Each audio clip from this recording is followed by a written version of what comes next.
নমস্কাৰ সকলোকে স্বাগতম জনাইছোঁ। অসম চৰকাৰৰ department of sports and youth welfare ডিপাৰ্টমেণ্টে খেল মহাৰণ প্ৰগ্ৰামৰ যোগেদি অসমৰ বিভিন্ন গাঁও পঞ্চায়ত আৰু VCTCৰ অন্তৰ্গত যিসকল খেলুৱৈ আছে সেই খেলুৱৈসকলৰ কাৰণে এক সুযোগ প্ৰদান কৰিছে। বিভিন্ন খেলত অংশগ্ৰহণ কৰিবলৈ খেলুৱৈসকলৰ পৰা চৰকাৰে অনলাইন আবেদন বিচাৰিছে। আপোনাৰ মোবাইলৰ পৰা খেল মহাৰণত কেনেকৈ ৰেজিষ্ট্ৰেশ্যন কৰিব জানিবলৈ ভিডিঅ'টো শেষলৈকে চাওক। ৰেজিষ্ট্ৰেশ্যন কৰিবলৈ আপোনাৰ মোবাইলৰ যিকোনো ব্ৰাউজাৰত dsywassam.com টাইপ কৰি চাৰ্চ কৰক। এতিয়া আপোনাৰ মোবাইলত এইটো পেজ খোল খাব। ইয়াতে একেবাৰে তলত ৰেজিষ্টাৰ নাও অপশ্যনটো দেখা পাব। আপুনি ৰেজিষ্টাৰ নাও অপশ্যনত ক্লিক কৰি দিব। ইয়াৰ পিছত খেল মহাৰণৰ মেইন ৰেজিষ্টাৰ পেজটো খোল খাব। ইয়াতে লেফ্ট ছাইডত আপুনি দেখিব পাৰিছে যে কি খেলত অংশগ্ৰহণ কৰিব পাৰিব দিয়া আছে। এথলেটিক্স, ফুটবল, কাবাডী, ভলীবল আৰু খো-খো এইকেইটা খেলত আপুনি অংশগ্ৰহণ কৰিব পাৰিব। একেবাৰে ৰাইট ছাইডে আপুনি তিনিটা অপশ্যন দেখা পাব: ৰেজিষ্টাৰ, চাৰ্চ আৰু লগ ইন। প্ৰথমতে আপুনি আপোনাৰ মোবাইল নাম্বাৰেদি ৰেজিষ্ট্ৰেশ্যন কৰিব লাগিব। এতিয়া আমি ৰেজিষ্টাৰ অপশ্যনটো ক্লিক কৰিম। ৰেজিষ্টাৰ অপশ্যন ক্লিক কৰাৰ পিছত আপোনাৰ মোবাইলত এইটো পেজ খোল খাব। ইয়াতে GP চিলেকশ্যন পাৰ্টটো আছে। ইয়াতে প্ৰথমতে আপুনি আপোনাৰ মোবাইল নাম্বাৰটো টাইপ কৰিব লাগিব। তাৰপিছত আপোনাৰ ডিষ্ট্ৰিক্টটো চিলেক্ট কৰক।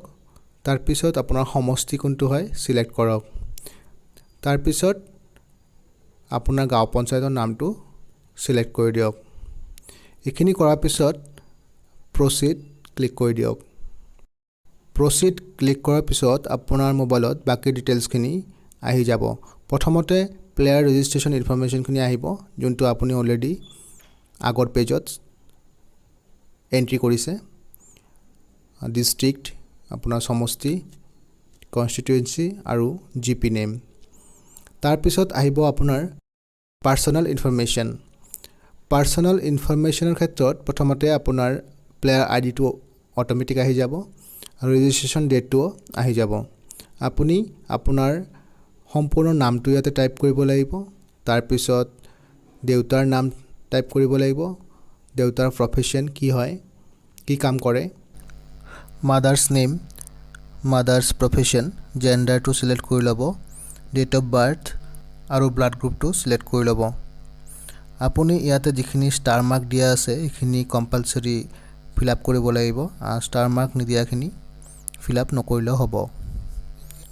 এতিয়া তললৈ স্ক্ৰল কৰিলে কমিউনিকেশ্যন এড্ৰেছখিনি দিবলৈ ক'ব। ইয়াতে আপুনি care of, house number, landmark, state, postal code, pin নাম্বাৰটো, owner's name, street, locality, district এইখিনি টাইপ কৰি দিব। ইয়াৰ পিছত পাৰ্মানেণ্ট এড্ৰেছ। যদি আপোনাৰ কমিউনিকেশ্যন এড্ৰেছটোৱে পাৰ্মানেণ্ট এড্ৰেছ হয় তেতিয়াহ'লে এইটো বক্সত ক্লিক কৰি দিব, আৰু যদি পাৰ্মানেণ্ট এড্ৰেছটো বেলেগ হয় তেতিয়াহ'লে ইয়াতে care of, house number, landmark, state, postal code, honours name, street, locality আৰু ডিষ্ট্ৰিক্টখিনি দি দিব। ইয়াৰ পিছত আহিল আপোনাৰ মোবাইল নাম্বাৰ।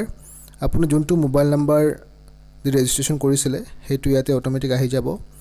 আপুনি এটা অল্টাৰনেটিভ নাম্বাৰ দিব পাৰে, ইমেইল আইডিটোও দিব পাৰে।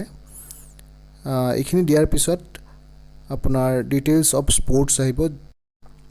ইয়াতে আপুনি কোনটো খেলত পাৰ্টিচিপেট কৰিব সেইটো এটা বা তাতকৈ বেছি দিব পাৰে, চিলেক্ট কৰিব পাৰে। ফুটবল, কাবাডী, ভলীবল আৰু খো-খোৰ ভিতৰত।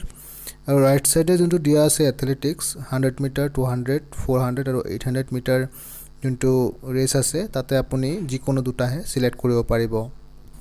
এইখিনি চিলেক্ট কৰাৰ পিছত তলত আপোনাৰ এডুকেশ্যন ইনফৰমেশ্যনখিনি আহি যাব। কোনটো কলেজত আপুনি পঢ়িছিলে, স্কুল কলেজৰ নাম, ক্লাছ কিমানলৈকে পঢ়িছিলে, এড্ৰেছ আৰু কণ্টেক্ট নাম্বাৰ। তাৰপিছত আপুনি বেংক ইনফৰমেশ্যনখিনি দিব পাৰে, আপোনাৰ বেংকৰ account number, bank name, IFSC code, বেংকৰ ব্ৰাঞ্চ এইখিনি ডিটেইলছ আপুনি ভৰাই দিব পাৰে।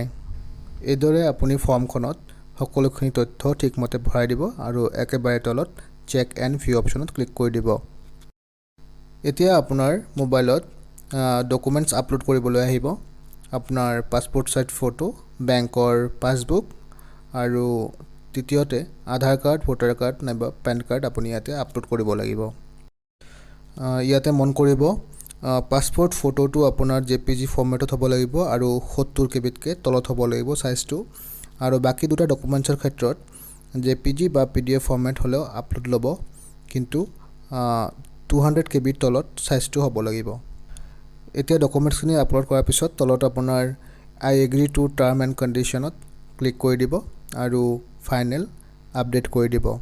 এইদৰে আপুনি আপোনাৰ ৰেজিষ্ট্ৰেশ্যনখিনি কৰিব পাৰে।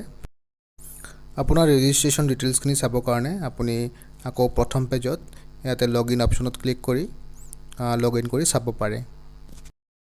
ভিডিঅ'টো ভাল লাগিলে লাইক, কমেণ্ট আৰু শ্বেয়াৰ কৰি দিব। নতুনকৈ অহাসকলে চেনেলটো ছাবস্ক্ৰাইব কৰি দিব। ধন্যবাদ।